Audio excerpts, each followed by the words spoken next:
All right, part two of today's ramblings back to my coverless copy of The Lord of Chaos. Um, Yeah, part one was the religious episode. If you just skip to the Wheel of Time, but Scott actually commented on one of our religious episodes. So ooh, so welcome back, Scott. And um, to your comment, we'll probably get to that comment in one of the later episodes because I think it's more applicable to okay, when we get to the transition from Judaism to Christianity. yes, Yeah. yeah, I'll go down that rabbit hole eventually. We left off on chapter 12, which is 298 of the paperback here. Um, and it's two or three chapters of the ladies, and I didn't have a ton to say about these chapters. I mean, I think we've talked a fair bit about the girls and what's going on with their storyline and them as characters. Did you have many thoughts to add here? No, not a whole lot on this section. I think we beat this horse Yeah. with when Elaine and when we talked about Elaine and Nyneave kind of getting back into the groove because it's Yes. a lot more of that. Yeah, it's a lot more of that, especially from Nynaeve's perspective, is where a lot of this comes from. I like that we get a good bit of Moghidian here. Um, and uh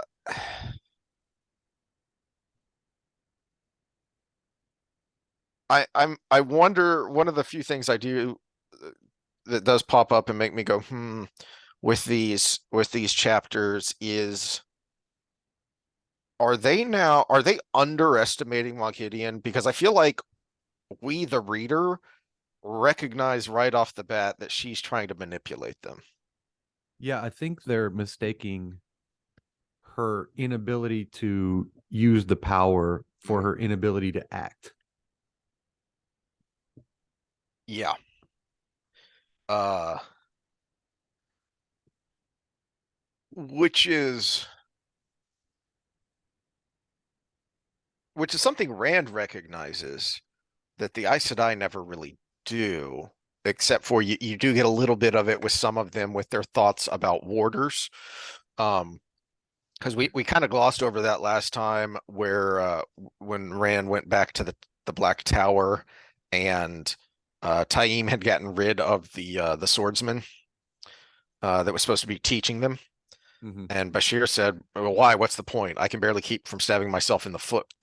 And, it's another instance where Rand loses his temper.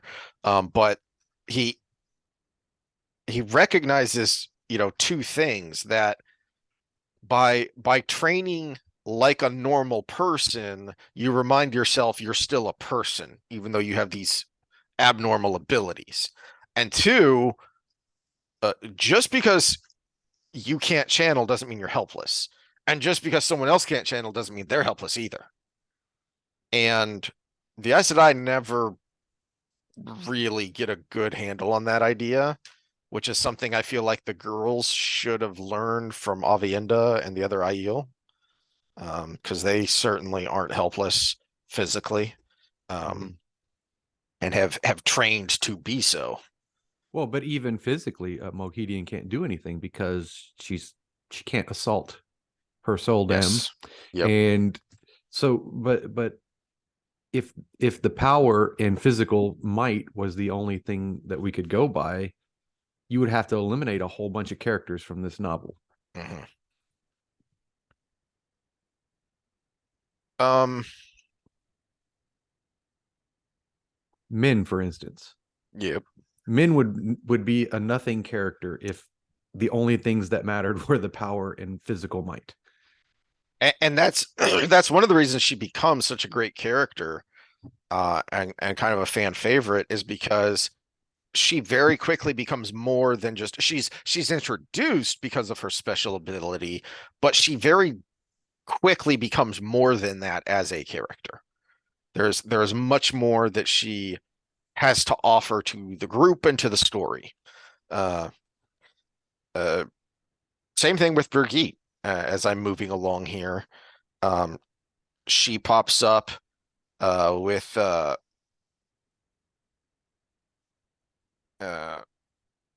Nyneave. So on page 306, Nyneave bumps into Birgitte and wants her to steal horses so that they can get away. Um, because Nyneave is starting to freak out. Um,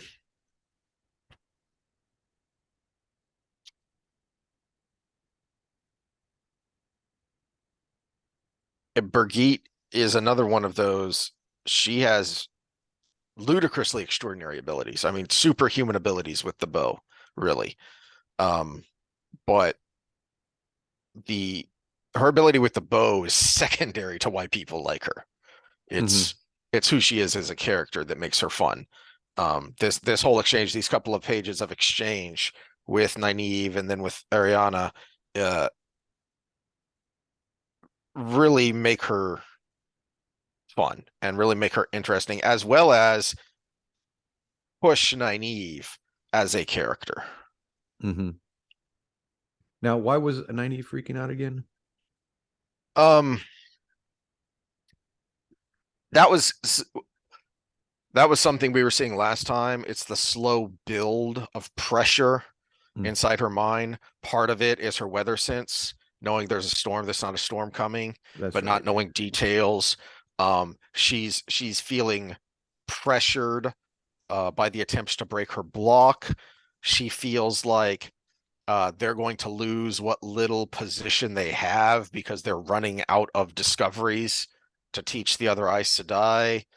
And she's just grating at having lost their independence, having lost the freedom that they had for months, um, in going their own way.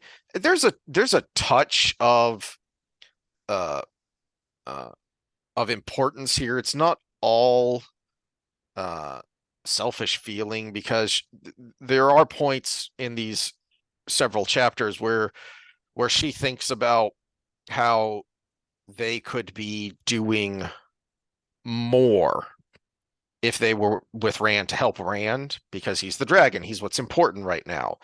And Elaine is the one that has to make the point that we can't help him. One, if we're renegade Aes Sedai, runaway Aes Sedai, and two, it he needs to know what's going on here. And three, we need more training. We need to get stronger and better and smarter. Mhm. And Nynaeve really just can't stand any of that. And so she doesn't have the patience to. Well, you made the point that she's already had to do this once of go from the wisdom, the important person in her village, to a novice, and then she gets away from that, and now she has to go back to it. So she's really grating at it, and she's kind of on tilt here. She's kind of on Kanye. Yeah. Uh, I do like the exchange between her and Brigitte about the about Uno. Why can't we take Uno? Why not? Why not? Tell me why. Tell me why. Tell me why. Yeah, yeah. Brigitte sharp enough to know um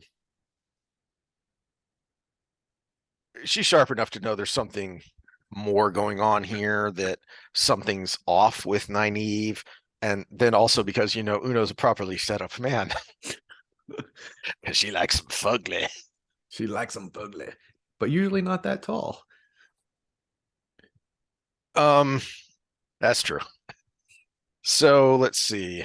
Although in the show he's short, remember. Ugh, yeah. Never even see him do anything. I would be surprised if that gets recast anyway. No, he's Um, officially on the cast. And they have an okay. Ingtar who actually looks decent. Okay. But It's all gonna be terrible, and I hate that we're gonna watch it. I hate myself for watching it. Um, I hate that they're drawing out the weight because I want to just rip the band-aid. Yep. Um,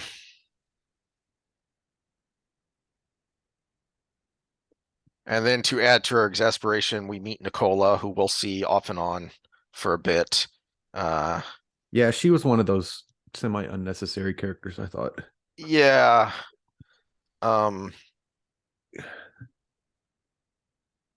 yeah. I understand her character arc and I understand her character. It just doesn't really work for me. Um,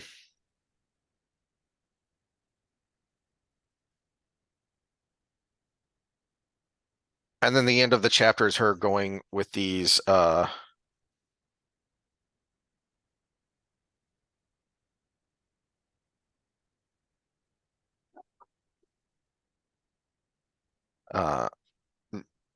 she's getting questioned by other Aes Sedai about Rand because she knows that they're scheming, that something's up, and she doesn't trust them.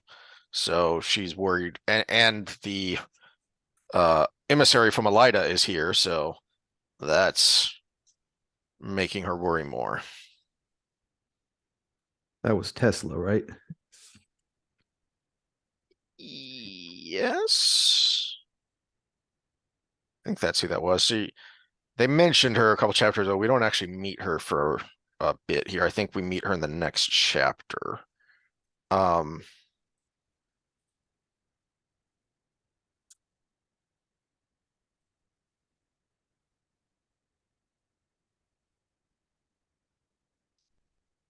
um,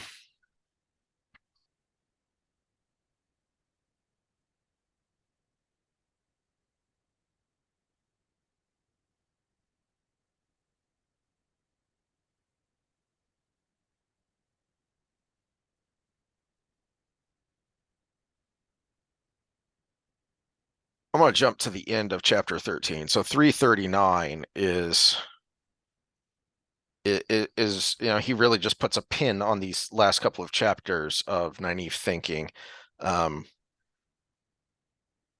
There was not much room to pace, but she used it all, getting angrier by the minute. All she wanted was to get away. She had said she was not very good at surrendering, but maybe she was getting good at running away. It would be so wonderful to channel whenever she wanted. She never even noticed the tears that began leaking down her cheeks. Um, I think the main point, he's always doing more than one thing, but I think the main point of these chapters from Nynaeve's perspective is all about setting up the breaking of her block later. Um, because we're seeing why she has it and why it's impossible for these other women to help her break it. Because the the whole point of channeling consciously is that you have to surrender. You have to open yourself to Sidar. You have to go with the flow. For anyone who's ever been uh, swimming in natural water where there's current, you don't fight directly against it. All you do is tire yourself out. And it just doesn't work. You have to learn how to go with the flow, and then you can maneuver in the water. I hadn't really thought about this in these terms before, but it Theodrin especially is convinced that she can help Nynaeve break her block because she can empathize. She's a wilder as well. She had to have help breaking her block. But and she knows of others that have done this, so it's possible and we can do it, and by golly, I'm gonna do it.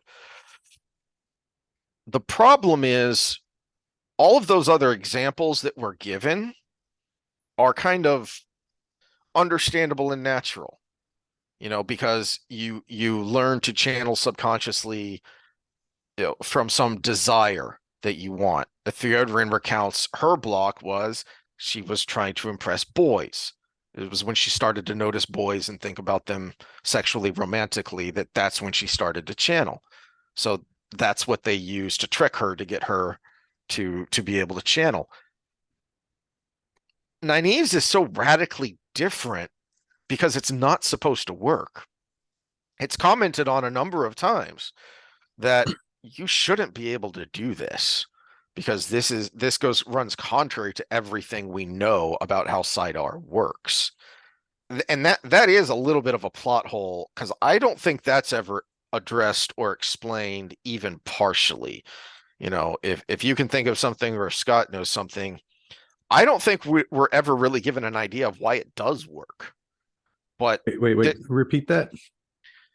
how is it that Nyneave is able to grab hold of Sidar and channel when she's furious, when that runs contrary to everything that is known philosophically about how Sidar works? Because she is acting in a lot of ways like a man would when he channels. Hmm. I think what he's getting at is, I think where he came from was the fact that she only had a dad, as we've discussed, right? Mm-hmm. But what he's getting at is the block is a pure it's like a mental block that Mm-hmm. we have in real life, right? Where something about our past causes us to have a defect that keeps us from success realistically. Like you have a mental block for approaching people because of something traumatic in your past or whatever. But it's funny because I came across something today that might fit into this because Jordan was so big on Eastern studies, and there's apparently a whole kind of division of Eastern medicine that uses physical uh, physical therapy to overcome past like PTSD and Mm-hmm. traumatic blocks. And so there's the interplay there, but also in we might have to save this next part for the spoiler section, but how she ends up breaking her block is what brought this up in the first place in the thing I was listening to. So, but so it's all interconnected. So now why anger plays into it, it probably takes her out of her own head. It puts her in a state where she's just being emotional versus where she's overthinking things or putting the things that her expectations before what is actually happening. Well, that's a good point. That is the explanation that is given, and to me, it's not a good explanation mechanically of how the physics, the magical physics of this world is supposed to work. But she says that that's where it came from. She would get so mad that someone wasn't going to get better or someone was going to die that her remedies weren't working Well, but as I an think the apothecary. best way to put it is the only time she's ever in the moment is when she's angry. Mm, And I think that's the main point. And a lot of times with therapy, it is kind of like a surrendering to being in the moment instead of overthinking or instead of like anxiety. Anxiety is being in the future, an unknown future. Whereas accepting where you're at in the place you are in that moment is part of the therapy. The only time she's not future thinking, anxiety ridden, or even micromanaging, if you really want to put it that way. One of my favorite modern philosophers, Nassim Taleb, the person who micromanages their day is the most stressed person alive.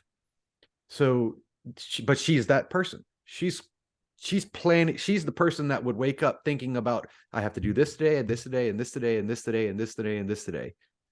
And if one of those things goes wrong, she gets either angry or loses herself in it.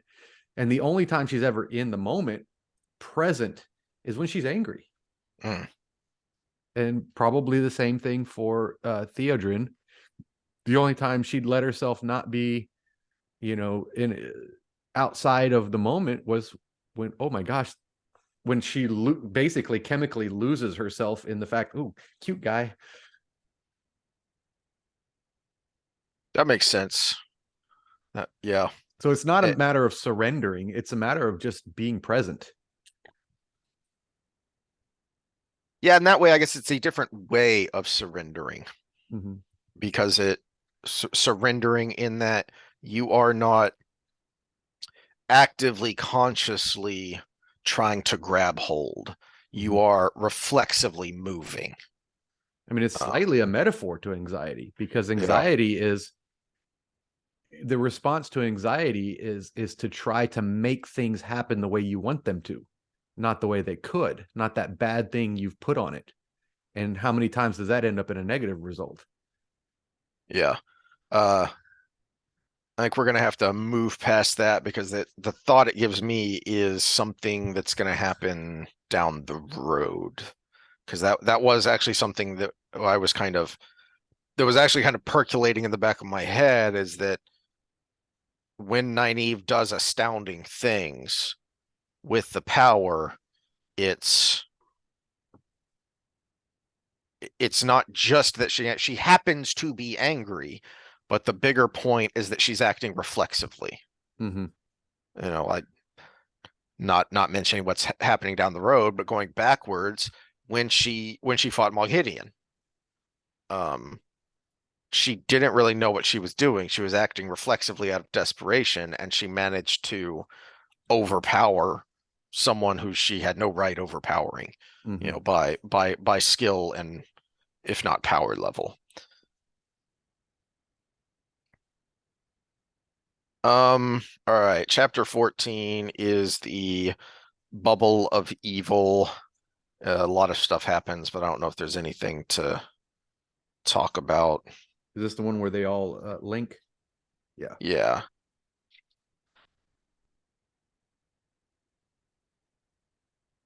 Which every accepted knows how to do, by the way. That's what the show taught me. Yeah, even though they're quickly told how to do it here. Um, and But even and still, they're told how to do it, but they're not leading the circles. they're They're not. they're they're They're told how to be part of passive it. to allow someone Yeah. else to take hold and lead the circle, allow a full sister to lead the circle. Um, Backing up just a second, I guess I should mention that this is because this is something that could be a bit of a plot hole or a contrivance because they've used need before a couple of times, Mm-hmm. even one time when they didn't know what they were doing. But you add to that Nynaeve's desperation to get out of Saladar and to do something important, and you can see how that would lead her to this thing that they find in Ibudar, not knowing what it is yet, except that she thinks it can be used to control the weather or to fix the weather. Um, so that is you have several chapters there of setup, I think, to keep it from being a contrivance of, oh, I'm using need again. Well, but there's an added element of desperation to Nynaeve here. And then we switch back to Egwene. Uh,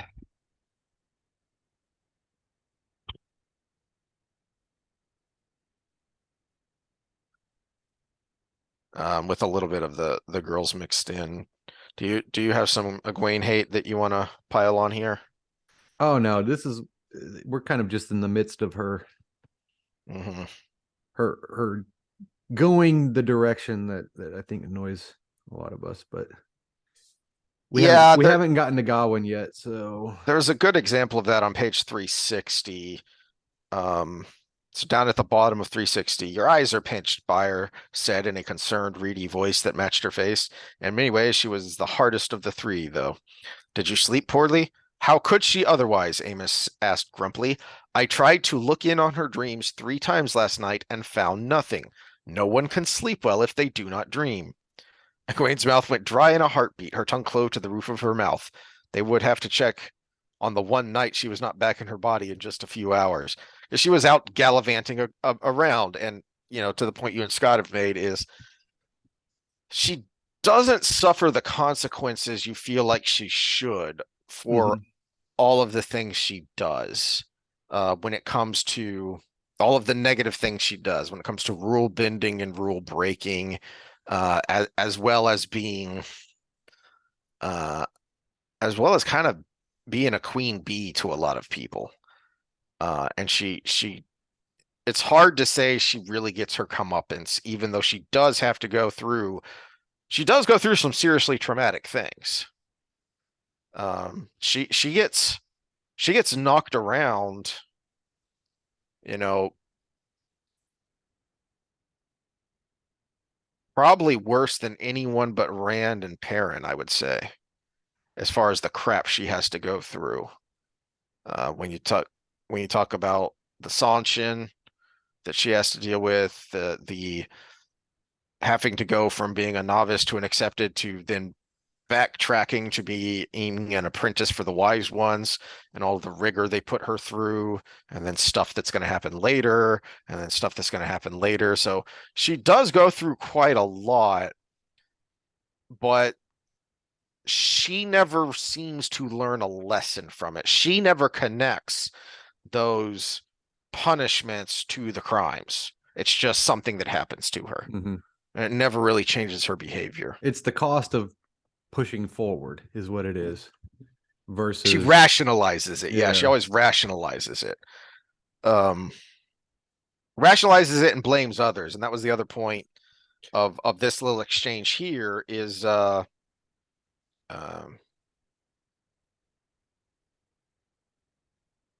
she's on to blaming Rand for things, which she does frequently.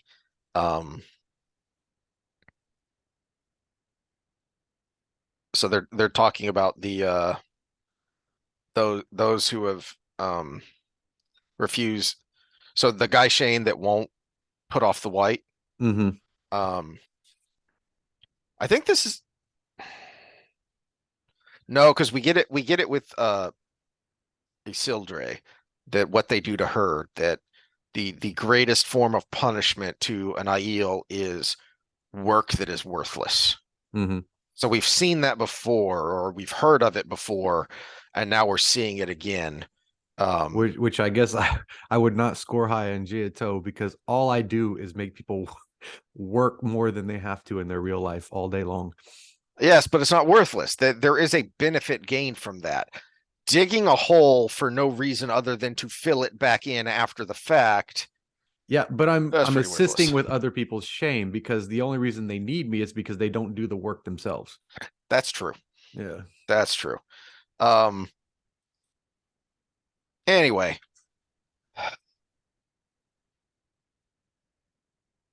um,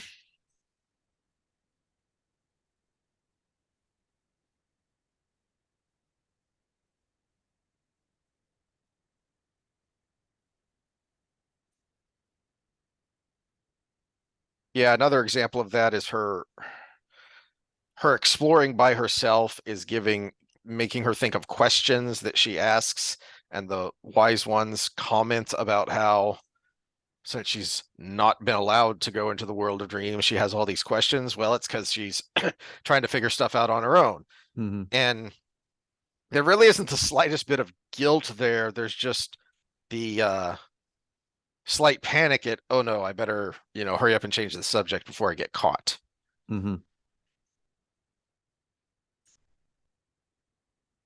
Uh, and then we switch back to the girls. Which, to be fair, Tarna was the emissary. The Red Tarn. Sister was the emissary. Oh, I guess Tesla was on my mind because I was doing the Elon Musk stuff earlier. But to be fair, at this point in the book, Elaine and Nyneave aren't any more innocent with what they're doing with Mohidian and their discoveries. Mm-hmm. Mm-hmm. It looks slightly different, but it's just a different kind But of duck. It's still quacking and swimming. but they've actually had to contemplate the moral quandary, and we've seen them do it. And they'll do it again down the road. But they've actually had to think: is it right? Is it just to leave this person alive who should be turned over to be tried and stilled and executed, but we're learning all these things that will ultimately, hopefully, help us defeat the Dark One overall. And they've actually had to wrestle with it. And we don't see that as much with Egwene, that she's it's not that she's so one of the hallmarks of terrible writing is if your character is simply a passenger in your story. So they're just going with the flow. Stuff is happening that keeps pushing them. That's Egwene, but not in action. She is a true protagonist. She pushes the action. She continually pushes forward. But to your point, she is that way morally and ethically, because she's so busy pushing forward and focused on the action and what is happening.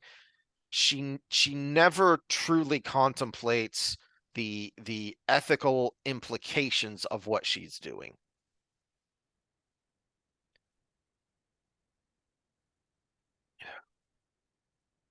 Okay. And now we're going to switch back to Rand. Do we want to keep moving on? Got about 20, 30 minutes.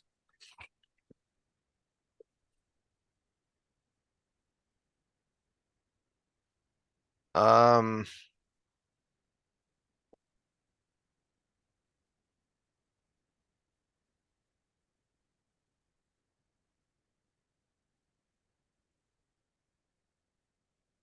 yeah, let's pause there for a second and then move on. All right, little pause there to put my tasty meat in the oven and rescue my wife from her own cat because he's new and he's needy. Ah, yeah, I don't remember seeing that cat before. Yeah, as the county shelter was at capacity, and of course she follows them on Facebook because this is what she does, and says the shelter's at capacity. We should go get an animal. And so now I have a new cat, and he's very needy.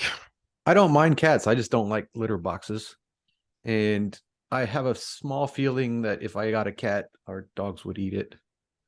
So they don't. If you got a kitten, they would adjust to it pretty quick. If you we got him because he's older, and we figured an older cat would, after the adjustment period, would be able to play and get along with our existing cats better. And because people go into a shelter looking to get a kitten, so they get adopted quickly. But the older Yeah. cats are kind of the hard luck cases.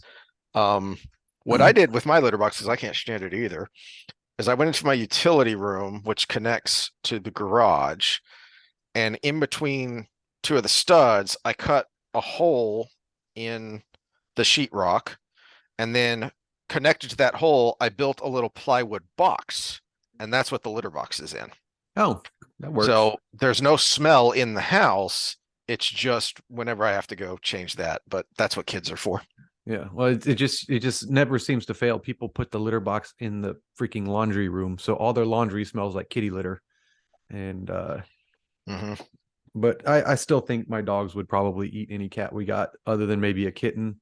And you could teach a cat to use the doggy door, but in our neighborhood, the hawks are massive, and I see pretty much daily cat missing. We're looking for our cat, and I'm like, he's dead. When that happens here, it's a bobcat.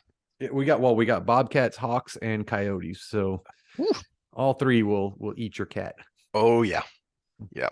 All right. So we're gonna do a quick spoiler talk. I don't think we have a ton here because the next section is a big chunk of Rand where a lot of stuff happens. Most importantly, I believe Min comes back, and that's something we'll want to talk about. And then, he damages himself psychologically some more because that's what he does. Well, so I'll first bring up the part of the Nyneave story I couldn't say, because what brought up this Eastern trauma treatment was a lot of times childhood trauma that's under the surface that you don't think is affecting you will come to the surface when you enter your first real long-term relationship. Mm. Because Mm. something about going into that relationship opens the door to that emotional part of your brain that has been blocking this away, but they kind of are in the same place. So to open one, you have to let both out. So you're opening up Pandora's box, and so then it all comes to the surface, and now you need to fix it, or else you're going to affect that relationship going forward. And well, the break to her block was land, and the fact that he needed her right then and there. And unlike someone else needing her, it wasn't anger or anything like that. Yeah. It was that opening up to land that put her in That's the moment. that's a good point, because what first cracks the box open is Lan, but then also her duty to the kids, which she can't fulfill. And that grates at her, that she's the wisdom, she's supposed to take care of her people, and having to accept the realization that she can't, that she needs this woman Moraine's help, who she hates, and then on top of that, learning this thing about herself that she hates. So it's all this raw emotion piled on top of each other, and it's not until she focuses on the part of that that's most important to her, and you know reconciles these ideas within her own self, that she's able to become whole. Um, Before then, because I was thinking about when she actually breaks her block down the road when we were talking about this, but even before then, something that was kind of a lead up to that I was thinking of was when she accidentally cures Logain. That that is another example of where she's so frustrated that she's in the moment, Mm-hmm. because she's not even thinking about, this is, uh I'm in a bad mood, so I'm going to go work out. Mm-hmm. It's that kind of a thing. It's, you're not even thinking necessarily about what you're lifting. You're just doing because you need to get that out of your system. You need to go for a run. You need to lift something. You need to do something. Let me get out of the house and go in the garden. And that's what she's doing in that scene. And I hadn't really thought about it in that context before until I was skimming through, and then your thoughts on it reinforced that she's able to do this because it's not that she's angry. Yes, she's angry, but in a lot of ways her anger is a symptom. It's not the disease. Mm-hmm. The disease is her inability to react, her need to be in control of the moment rather than In the moment itself. in the moment itself. And Mm-hmm. and that's how she's able to cure Logain. Well, go on. Here's a good way to go on vacations with people. And there's all kinds of people you can go on vacations with, and there's the tourist or the adventurer. We'll put them into two camps.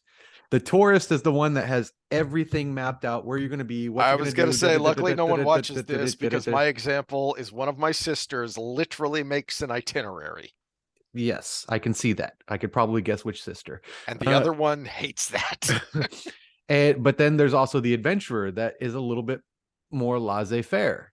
They want to experience things versus plan things.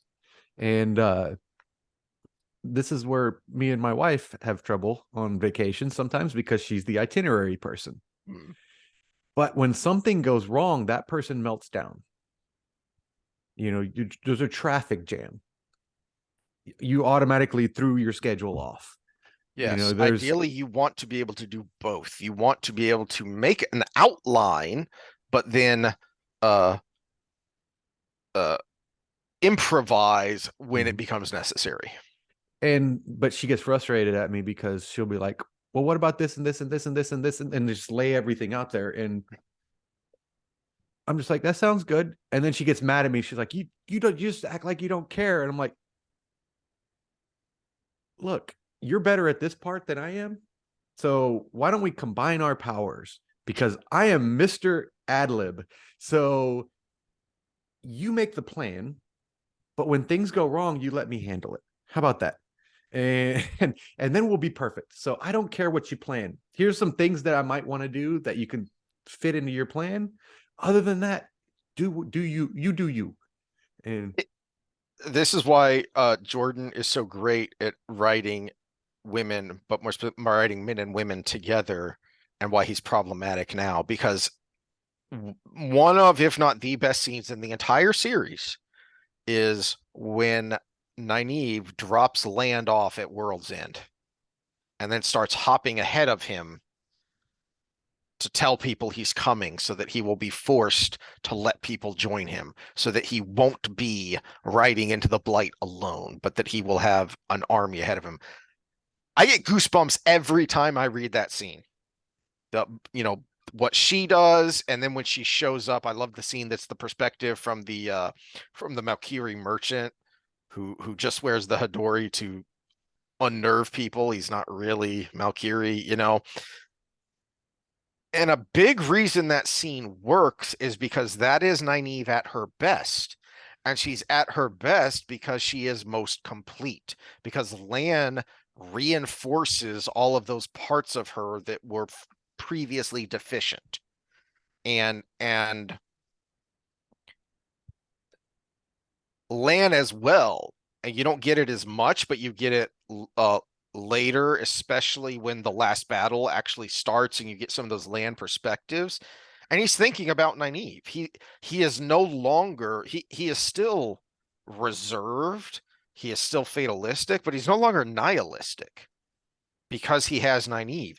And that's important because that's going to push him to try and not just fight his hardest, but fight his hardest to stay alive. well, let's ground this with you talking about the way that women handle it and why anger baffled you, and then the way men do it. But let's look at just entire life using this example. What a man does when what happens to a woman when a man catches her attention is she actually grounds herself in the moment instead of this constant future anxiety ridden state. Like, will I ever find a husband? Will I ever do this? Will I ever have children? Will I blah, blah, blah, blah, blah. Will I is all future. Now, oh man, this guy is great, this guy is what I want, this is da da da da, and it grounds them in the moment. Whereas a man who is young, risk taking, not caring about the future a lot of the time, well, all of a sudden they're brought into the responsibility. Because young men are rash, young men are risk taking, they're adventurous, and that's natural, that's perfectly natural. But then all of a sudden, like you said about Lan, he's thinking about Nyneave. Now he's thinking about surviving instead of dying. He's grounded in a different way. Did you have any do you have any other thoughts, spoilery thoughts? We touched on Mohidian and the quandary of should we have killed her and stuff. Of course, obviously she gets away at some point.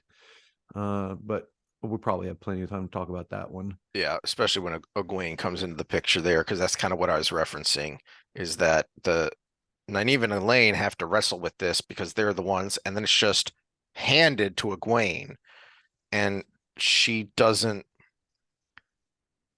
Well, I think she fully understands the moral quandary there, but I also think she's achieved a level of arrogance that she doesn't recognize, and that's what leads to Malkavian escaping. In part leads to Malkavian escaping, and then Egwene coming under the thumb of the Forsaken who had helped her Malkavian escape. Major spoilery alert there, but yeah. That's kind of what's going on in her arc. Oy. Who is one of my favorite characters, the man who becomes a woman. That's gonna lead to some interesting sexy time with Sam talks. Well, it's one of the major quandaries, because You're like when we talked about abnormalities when it comes to genetics and Hmm. male and female, and this is kind of a supernatural version of that, but Yeah. have you ever seen the stories going around Jamie Lee Curtis that What? she's really a guy? She was that special situation that I talked about that Oh. is technically a male, but they're born with all female stuff until they find out in adolescence that, oh gosh, I'm not. Mm. And so there's the rumors around that, and she refuses to acknowledge any of it, so we never get an answer on it, and so it just keeps going. So let's go with the thought experiment that you've seen True Lies, right? Why? Because she has masculine characteristics, physical masculine No, she's characteristics. never had children. There was a lot of things that went around Mm. it, Okay. and there's even rumors that she had a sex change at a young age. But I think it's more, if it is the case, it's more the fact that she probably is that male that Mm. presents as a female because their balls never drop, and all of these things that go wrong in the, what is truly intersex, not what's being called intersex now, Yeah. but Yeah. what is truly intersex. So here's the quandary as a guy. We've all seen True Lies. We've seen the sexy dance that causes Uh-huh. Arnold to drop his thing. Well, so you met you met her in a bar, and you're extremely attracted to her, but then you find this out. What do you do? It depends on how the plumbing works. Oh, say you've already gone down that route and all of this stuff comes out. What do? You just keep going on as normal, just knowing you'll never Yeah. have kids with this person, but then you're technically gay. It's by definition because she's technically male. So, if that is true, then that would be the case. But again, if I saw that scene on True Lies again, I'd probably be a little turned on again. This goes to back to what the last time we were talking about Adam and Eve is the servant has to go through all these lines of dialogue to get Eve to eat the fruit, and Eve just naked woman says, "Here, eat this," and the man does it. Yeah. Eh. Yeah, but so now in Halama's situation, by all physiological manner, she's a female, but Eh, because eh, in eh. this world the soul matters, she's a male. But the intriguing part that's going to be fun to talk about when she actually comes back into the story is the few times we get her perspective. It's like Matt in his memories. Is he has to concentrate to remember that she once was something different. Mm-hmm. Well, Be- because her juices are flowing in a female manner, which affects your brain patterns, and uh-huh. yeah. Of course, there is a lot of references to her in Pillow Friends as well. So she swings both ways at You some know, point. But maybe the previous madness is a big part of that.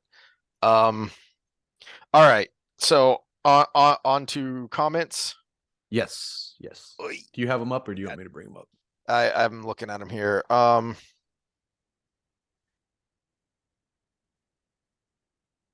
Yeah, I can't remember either. All right, so Scott's first comment, LTT wanted the women to join him. They refused, based, I think, on some sort of prophetic dreams. I seem to recall that that may have been part of it. I can't remember if it was prophecy or if it was them just thinking it was too risky of a plan, or if it was both. Because remember, at this point, the world we're not given a timetable, so we don't know how long after the bore was drilled before the War of Power started. But we know there was a point of time there where things started to get weird, things started to get dark, things started to go downhill from the utopia they used to be. But then I'm pretty sure we are definitively told the War of Power goes on for 10 years. So when whatever the official opening of the War of Power is, it's been going on for 10 years at the point that Lews Therin leads the 100 companions to assault the boar. So you're talking about leading 100 companions. I don't know, ostensibly, maybe he would have wanted 100 women to go with him. So you're talking about a raid of 200 people when this is, this is World War II with magic is how I envision it. So you're talking about a very advanced civilization. So it makes sense to me that you're talking about millions of people engaged in conflict across the world. Mm-hmm. And you want to end it with a raid of 200 people on Berlin. I mean, that's pretty risky. Mm-hmm. But you add to that, I think there may have been some prophecy involved too. Well, It and that's the thing about fate is the for the wheel to keep turning, it needed the women to not help. Yes, yes, And because it would have been so much worse if women also helped break the world, and then they weren't there in the well, but subsequent the age. the implication I got from context through the entirety of the books was it would have completed the process and there would have been no rebound had the women been there. Mm. So So the Dark One would have won no, the dark one ultimately. would have been completely sealed. Mm. And here's our philosophical bend that we've been putting is we probably need the existence of the dark one. We need the creator and the dark one to both exist in the world, just at Yeah. limited intervals, and the creator refuses to actually enter the world, whereas the dark one wants to. So there has to be some system of Mhm. constant conflict. Well, that's why I think the end of the Eye of the World, that all caps is the creator's voice saying, "I Mm-hmm. will not take part," Yeah, that's what I because was referencing. the Yeah. creator only uses avatars, whereas the Dark One will try to. Actually enter We're himself. not told how this works, but we're told that somehow part of the badness of the world that's happening now, the weather, the bubbles of evil, this is the Dark One directly influencing Well, things this is one of those we somehow don't that we have don't to be know. told. Yeah, this is one of those we don't have to be told how it works, because if it Yeah, ever happens, it's over. yeah.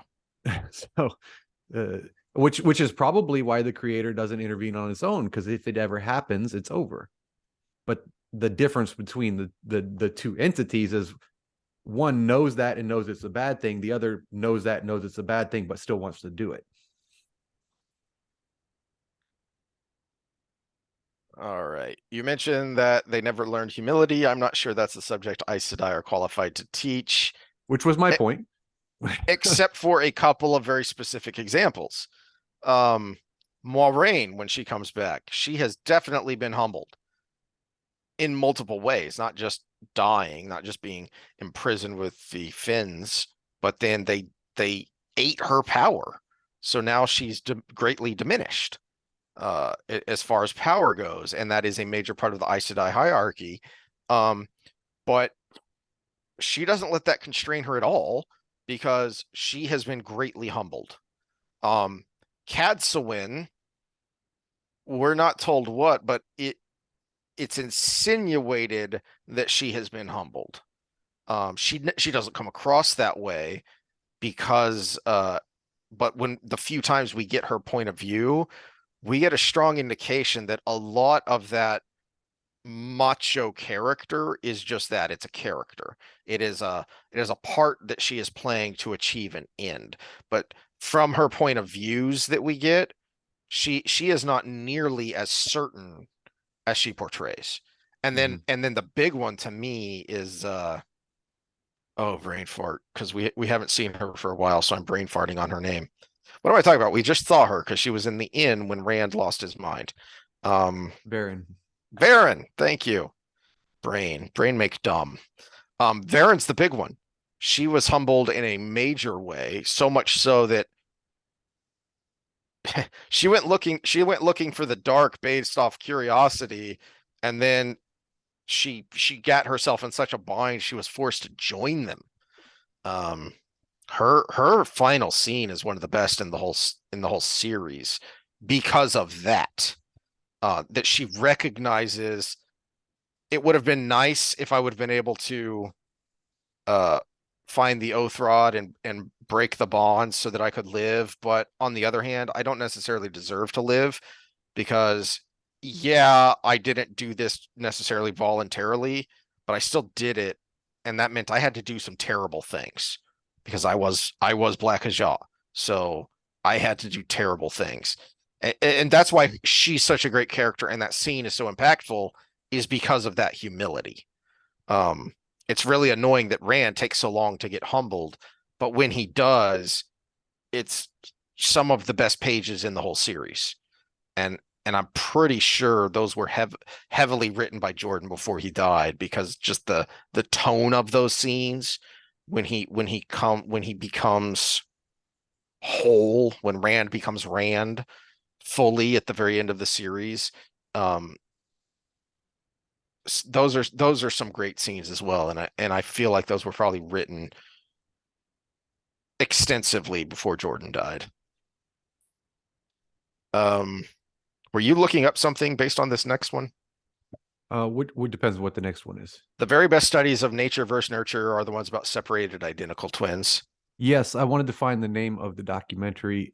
Three Identical Strangers is one. So yes, the answer is yes. The best studies are the identical twin studies, and this is a group of triplets that were separated uh, from birth, and all three boys basically led identical lives, even though they were in different places, different families, different socioeconomic situations, different parts of the country. They all ended up wrestling. They all went into business. They all had the exact same mental health issues, which was the big thing. I think two of the three committed suicide, and so it's a really, not that they committed suicide, but a fun uh, kind of case study on identical twins and what is nature versus nurture. What is your genetics? What is your epigenetics? What is uh, the environmental factors that come in and how they manifest? And again, these people met after they were already college graduates, and they pretty much had lived the exact same life. Well, this is why Nyneave becomes such a compelling character in the second half of the series, I think, is because the reason those things are important is, and I don't want to go down the rabbit hole of our, fate versus free will and other stuff debates, but if we are more than the sum of our parts, then you still want to know those hardwired things so that you can overcome them to the best of your ability. Nynaeve is very forcefully humbled, and then she recognizes that. And she doesn't completely change, because you don't do a 180 just because you've had a traumatic or a humbling experience. You're still who you are. So she doesn't completely change, but she shifts.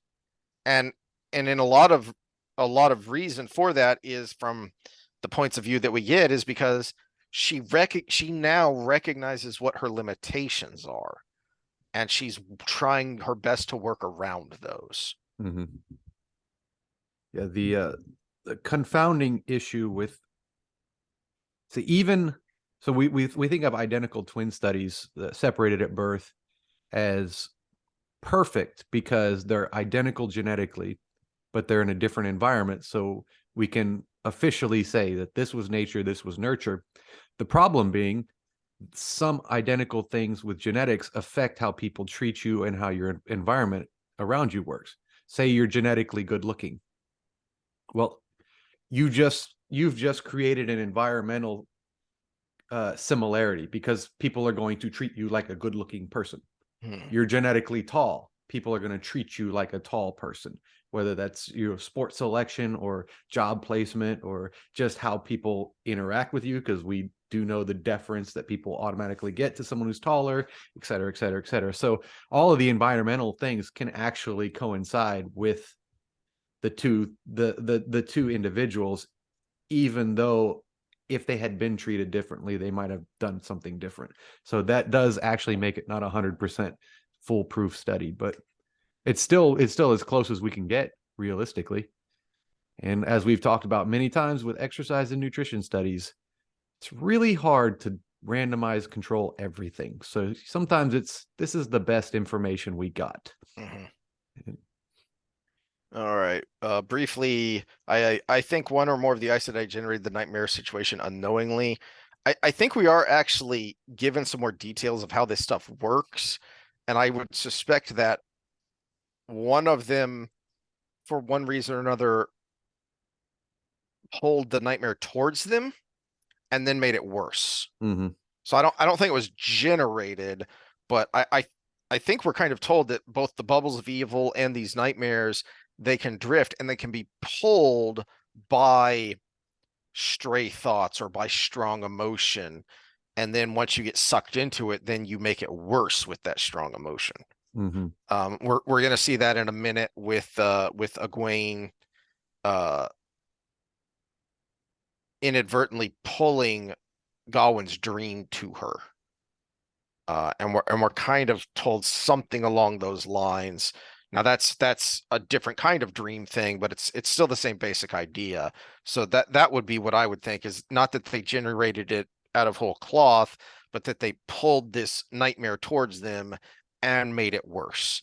And it would be interesting to go back and look and see if any of the Aes Sedai who were there were Borderlanders, because that would Well, that would not make o- make not only sense that they would that, make it worse. it's the definition of existence. What exists in the world of dreams? Does everything exist at once? I mean, it's kind of the hub of everything, right? Because we are told there's a connection there, that's like the Yeah. third constant between the real world and the Portal Stone worlds. That somehow there's a connection there through the world of dreams, and that's how you access the Portal Stone worlds. So there is an element of everything that can exist does exist there. Have you read the Amber Chronicles? It sounds familiar, but I can't think of anything I specific. I probably recommended it to you. A mutual friend of ours also probably recommended it to you because that's where I heard it from. It's an older series. It's a very quick read because it's first person and thus it's pretty simple language. Um, but that's the whole idea, is the idea of everything that can exist does exist. It's just a matter of, do you have the mental powers to find it? Hmm. So it's a really fun fantasy series. If anyone out there wants to go get it, uh, the unfortunately the author is now deceased. Um, it ends at an ending point, but I've been told that he wanted to do another 5 books. So there's 5 books that make up one story and 5 books that make another connected story, and so you can get them all in one giant volume. But it's a lot of fun. It's right up your alley for those kind of things. Yeah, this time, when my son walked by, he was wearing more than his underwear, so we don't Well, need a smoke that's screen. good. If anybody That's watched the that's episode where there's a smoke screen, it's because my son walked down the stairs in his underwear, which I was like, just don't do that anyways. But also, I happened to be recording at that time. Yeah. It's not like you work from home and have people that come over routinely. Which is what I told him. I Oy was like, I vey. could have had a client coming in, people use the front bathroom. You could have walked right by one of them. Uh, all right. This is an interesting thought that I hadn't considered before. Um, what I think is interesting is the difference in how Jordan presents the Aes Sedai from the first books up to now, middle of the series, Lord of Chaos. I guess it's because we first form our opinion based on Moiraine, whereas later we begin seeing just why Moiraine has avoided spending any real time at the White Tower. And that I think that can also be used for other things as well, like the complaint that in the beginning Trollocs are a big effing scary deal, and Murdral are just walking nightmares. And then there's a power creep where the characters become strong enough that they deal with them and they're not big deals anymore. Well, but we're seeing it from the perspective of people who, for their entire lives, have believed that these were just stories, and that's going to make it extra scary. And they don't have the martial capability or the supernatural capability to deal with them that they have later. And that's a good point about Moraine, is that Aes Sedai are this particular way, but they're this particular way because all we know is secondhand accounts of what other people think about Aes Sedai, and then what we get from seeing Moraine. And then we find out Moraine is kind of an exception to the rule. Well, I've got a real world example myself. I was deep in academia. I was on that path, and I was probably going to stay there until things happened and I ended up going a different direction. Uh-huh.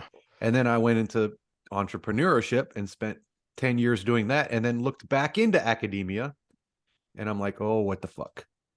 I'm still trained in the same way. I just have a lot of real world experience to ground me. Well, And the disconnect that I see between what where they're at and what the real world is, it's so vast because they've never left that life. yeah, I think that what makes you a very different trainer. So the infuriating thing, and I assume this was your experience when you first started working in a box gym, is you very quickly realize most of the other trainers there are people who are there because, hey, you like working out and you need a job, you should be a trainer. And that's how they end up being trainers. You Mm-hmm. also recognize those people because they're the ones who don't stay there very long. Mm-hmm. Um, Because they and so realize, oh, it's hard work. that's why I was hesitant to get into it because I was told by my wife those exact words. I was like, no, that's not a reason to do it. That's not a reason to do it, and that certainly doesn't make me qualified to do it. Mm-hmm. And you said, well, if you want to do it, start studying anatomy.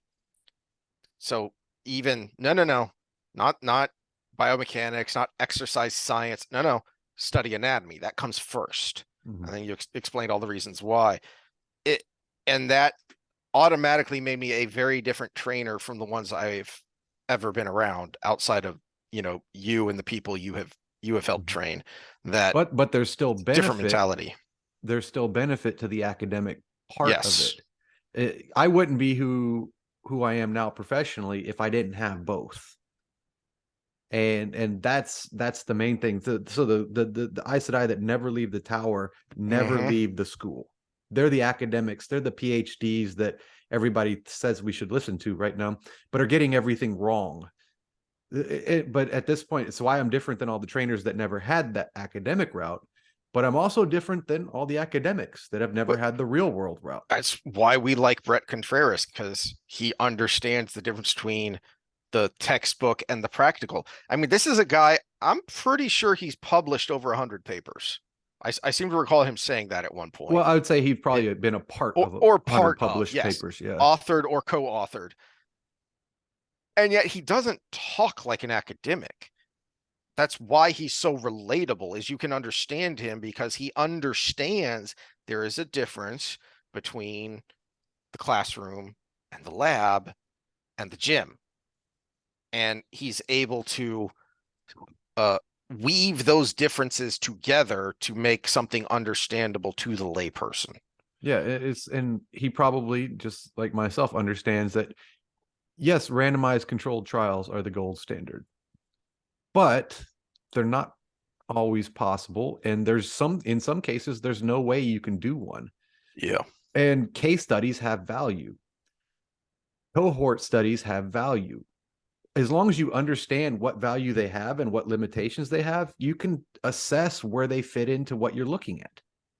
And a lot of times RTCs have their drawbacks too, because there's so much controlled that you can actually manipulate the result accidentally. Mm-hmm. And so it's Manipulate the result accidentally or in the White Tower case on purpose, which that's a good way to describe one of the big problems they have.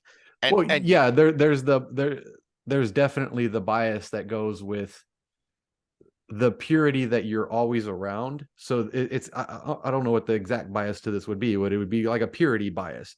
Like if it's done this way, it must be right. I think that's a good way to think of Elida.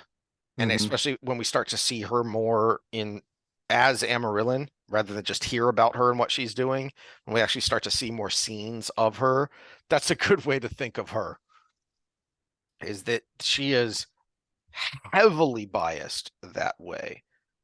Even though she's been out of the tower, but she's been out of the tower Into a palace into a palace, where working in that she mentality, was listened to. where she was deferred to, not just Mm-hmm. listened to, but she was often deferred to and had a lot of power and authority.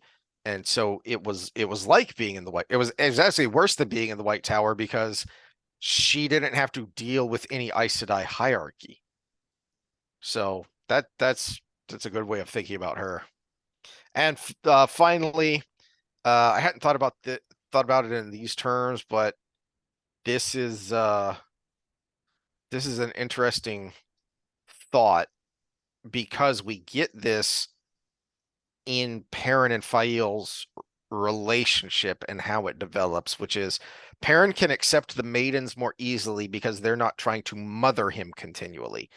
Um, that is something that definitely affects Rand, and that's one of the reasons he has trouble treating them like normal people. Besides the fact that just the way so many of them look at him as the dragon, as the Karn, but um, that would drive Perrin equally nuts. But he doesn't have to deal with it because we see when he gets really annoyed with Fael is when she tries to mother him or anyone else for that matter. Because yeah, that is something of men will always be mama's boy, but unless you're a real mama's boy, no, you're a grown ass man and you don't like being babied. Yeah. You know, you don't mind. You actually like having, especially a wife, a significant other, do something for you.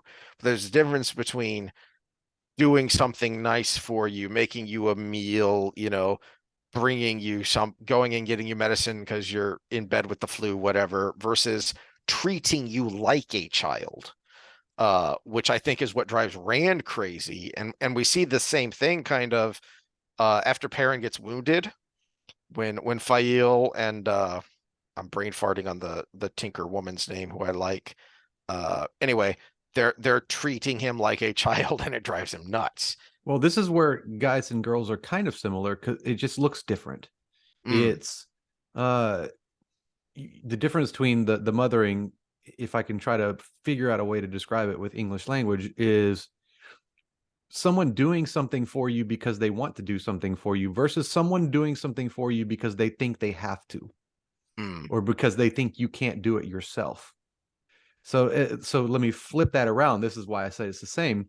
I don't open the door for you, woman, because I think I'm more powerful than you and I could handle it better than you. I open the door for you because I want to. hmm I don't pull your chair out for you because I don't think you can push a chair out. I I do opened it the door because for I the want to. delivery guy because his arms are full. I have to. He can't open the door without causing himself problems. That's being polite. It's a different thing when you're opening the door for a woman. Mm-hmm. And so the other way around from the motherly thing is if they cook you dinner because they want to cook you dinner and it's nice to do, that's great. That's fine. That's a relationship. If they cook you dinner because they feel like you can't cook, that's when it becomes mothering. That's when it becomes I'm the adult in this situation and you're not. hmm If it's in the examples here, if they help you give an example where the maiden's mother Rand that you can think of off the top of your head. Um, there's I think it's earlier in this book where one of the ones that mother him, like bring him a coat or a blanket because it's cold, and he actually thinks about that and kind of suffers through it, even though it's not necessary. Mm-hmm. Yeah, if it was I brought you a coat or blanket because I happened to be walking by the closet at the time, that's different than you need to wear this because you're going to freeze. Let me go get you a coat over a blanket because you're the Karn and you're busy. Mm-hmm. So hey, it's cold. Here you go. Yeah. It's not being done and it's hard to convey tone in the written word, but I think that's another thing that Jordan does pretty well is because he's writing from someone's point of view, you get their perspective, and so you can infer the tone. And that's the other thing that drives Rand crazy is that the ones that tend to mother him or treat him like a little brother, there's a tone there where that's how they're speaking to him. different from how they speak to other people. Whereas with Perrin, especially later when he has a bunch of maidens around him, when he gets sent off to do his thing, he they've been attached to him as a kind of military hierarchy. So of course they're not going to mother him. Mhm. And the first maidens he's around, they're not there for him. They're there for Fail. They're her friends. And he's just kind of secondary. But he still comes from the like because what sparked that is he still comes from the same place as Rand. So he still has that reflexive instinct to protect women, and he's not going to like it when women are in danger. But he's learned the hard way that sometimes it's inevitable and sometimes it's a choice of the woman. Mhm. Fail is the big one because she's an adventurer, she's a hunter for the horn, and she's his love interest and then wife. So clearly he wants to protect her, but he also has to recognize that she is choosing to put herself in danger. And then again, with the end of the siege on Emmons Field, where the women, because the White Cloaks are just sitting there like stumps on a log, they rush into the breach with weapons because they are choosing to put themselves in danger to protect the children, to protect their husbands, their homes, and their family. So Rand was never really experienced that in such harsh terms because for him, no matter how much he wants to try and be part of them, he's still an outsider. So even something like the attack on Cold Rock's Hold, that's not going to have the same emotional impact that the attack on Emmons Field had with Perrin. Well, and I think also Perrin took an emotional step earlier. He so you brought up the women defending the town. Well, it's the difference between sending somebody to war and self-defense. And Perrin took the emotional step of this whole war is self-defense from the dark Yes, a lot earlier than Rand did. that's a good point Rand is thinking from the I'm pushing these pieces where I want them to go. because Where it's all Perrin on me. is, yeah, Mhm. Perrin is we're doing the best we can with what we got. Well, that's where the problem with Aram comes in because of that mentality. He says, "Take it if you want it." Mm-hmm. Every man has the right to defend himself, and it leads to a really painful scene, and he knows, in that scene he kind of understands but doesn't understand why the women are crying over it because of what happened. Because for him, this is reality now. And which is funny because Rand should be thinking of the grander picture, but he's not. Whereas Perrin's on the grand scheme when he was in the smaller scale, Hmm. because Eamon's Field was being attacked by Trollocs. Well, if they didn't die defending themselves, they were going to die anyways because Trollocs are Yes. Trollocs. Yes. Whereas Rand is thinking, if I send troops from Tyr to Ilion, I'm killing all these troops. But on the grander scale, if he doesn't send troops to Ilion, Samael wins and the dark wins and everybody dies. Hmm. And so Perrin was already able to disconnect himself between this is or to put his mind in the place where we're all doing the best we can and we are in self-defense mode right now. And if women are fighting in self-defense mode, that we're going to die anyways if we don't defend ourselves. You know, that's something I hadn't thought of before, but as we talk this out, it works for Perrin because he was able to learn in stages. Rand never was. So think back to the attack on the stone, and there's a scene there, very brief, but I think it's when Rand is running back to get Kalendor, and he sees Perrin and Fail in a hallway fighting literally back to back. So Perrin was forced to accept letting his loved one put herself in danger because it was a matter of survival for the both of them. And then it built off of there as he went through his experience back in the Two Rivers and in Emmons Field. Rand was never allowed to learn on the small scale because think back to the Great Hunt when he was pushed by Moiraine into his position that he was not ready for. This is the downfall of part of Moraine's scheming and her thinking of he's the Dragon Reborn, he's an emperor. And she pushed him into this very uncomfortable situation where he is the second in command to Ingtar and everybody knows it. And so some of the troops resent it, which causes some psychological breaks for one in particular. His own friends resent it, Matt in particular, when he finds out about it.